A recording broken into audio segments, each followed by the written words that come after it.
नमस्कार साथियों, आप सभी का स्वागत है राजस्थान विधानसभा की स्पेशल सीरीज 200 विधानसभा, जिसमें हम बात करेंगे सभी विधानसभा क्षेत्रों के इतिहास, भौगोलिक स्थिति, जातीय समीकरणों की विस्तार से चर्चा करेंगे।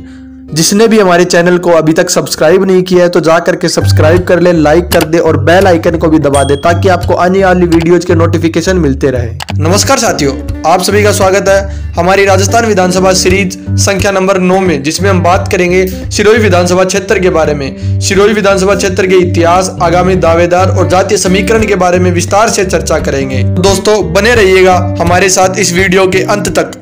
इस स्पेशल सीरीज 200 विधानसभा हिस्ट्री, सभी विधानसभा क्षेत्रों के इतिहास, भौगोलिक स्थिति, जातीय समीकरणों की विस्तार से चर्चा करेंगे। जिस किसी ने भी हमारे चैनल को अभी तक सब्सक्राइब नहीं किया है तो जाके सब्सक्राइब कर ले, लाइक कर दे और बेल आइकन को भी दबा दे ताकि आने वाली वीडियोज के नोटिफिकेशन मिलते रहें। सिरोही जिला में कुल विधानसभा क्षेत्र 3 है, जिसमें सिरोही, रेवदर और पिडवाड़ा आबू है।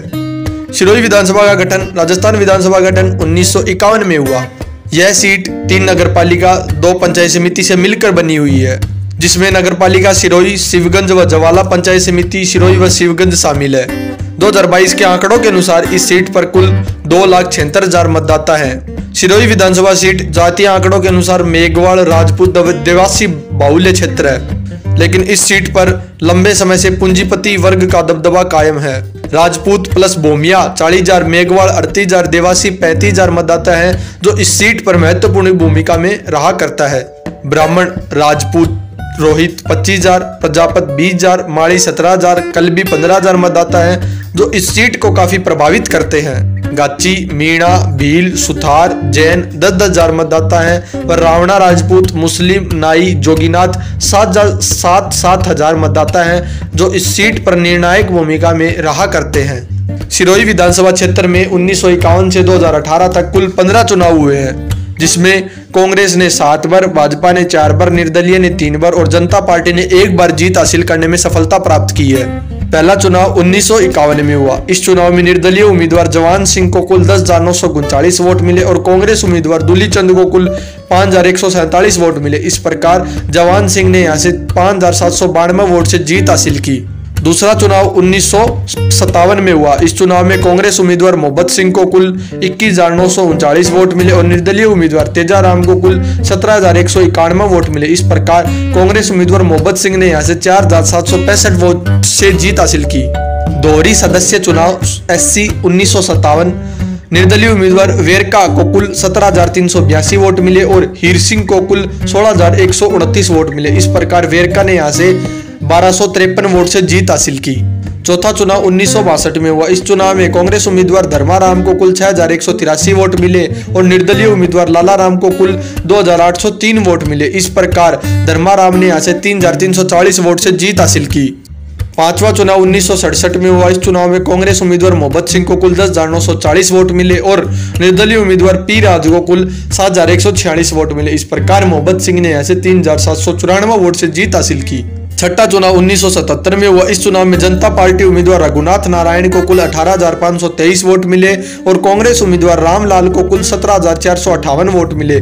इस प्रकार रघुनाथ नारायण ने कुल 1,065 वोट से जीत हासिल की। सातवां चुनाव 1980 में हुआ। इस चुनाव में कांग्रेस उम्मीदवार देव शाही को कुल 24,009 वोट मिले और निर्दलीय उम्मीदवार सुरेश चंद्र को कुल 9,705 वोट मिले। इस प्रकार देव शाही ने यहां से 14,304 वोट से जीत हासिल की। आठवां चुनाव 1985 में हुआ। इस चुनाव में कांग्रेस उम्मीदवार रामलाल को कुल 30,569 वोट मिले और बीजेपी उम्मीदवार तारा भंडारी को कुल 25,480 वोट मिले। इस प्रकार रामलाल ने यहां से 5,079 वोट से जीत हासिल की। नौवां चुनाव 1990 में हुआ। इस चुनाव में तारा भंडारी को कुल 43,640 वोट मिले और कांग्रेस उम्मीदवार राजेंद्र गोपालिया को कुल 27,270 वोट मिले। इस प्रकार तारा भंडारी ने यहां से 16,370 वोट से जीत हासिल की।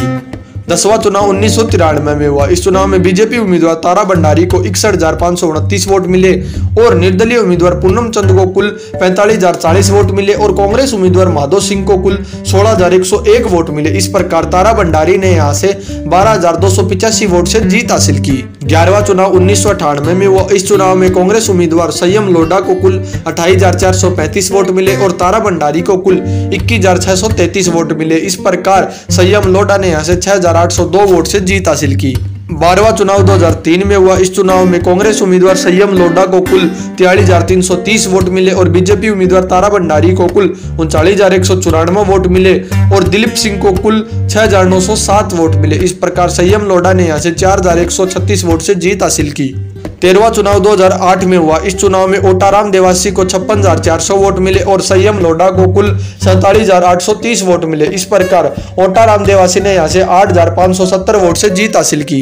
14वां चुनाव 2013 में हुआ। इस चुनाव में बीजेपी उम्मीदवार ओटाराम देवासी को 82,098 वोट मिले और कांग्रेस उम्मीदवार संयम लोढ़ा को कुल 57,659 वोट मिले। इस प्रकार ओटाराम देवासी ने यहां से 24,439 वोट से जीत हासिल की। पिछला चुनाव 2018 में हुआ। इस चुनाव में निर्दलीय उम्मीदवार संयम लोढ़ा को 81,272 वोट मिले और बीजेपी उम्मीदवार ओटाराम देवासी को 71,019 वोट मिले और कांग्रेस उम्मीदवार जीवाराम आर्य को 14,656 वोट मिले। इस प्रकार संयम लोढ़ा ने यहां से 10,253 वोट से जीत हासिल कर तीसरी बार विधायक चुने गए।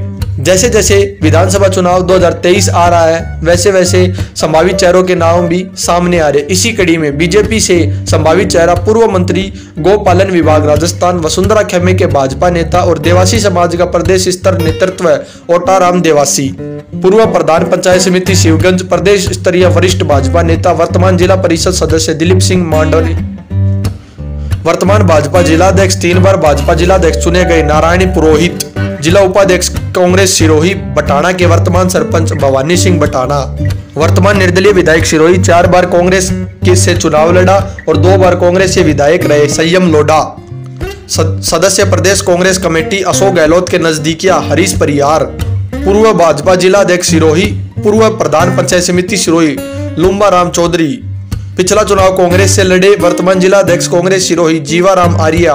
तो दोस्तों आप इन संभावित चेहरों में से हमें कमेंट करके बताइएगा कि कौन सा संभावित चेहरा कौन सी पार्टी से टिकट का दावेदार है और कौन सी पार्टी इस आने वाले चुनाव में यहाँ से जीत हासिल कर सकती है।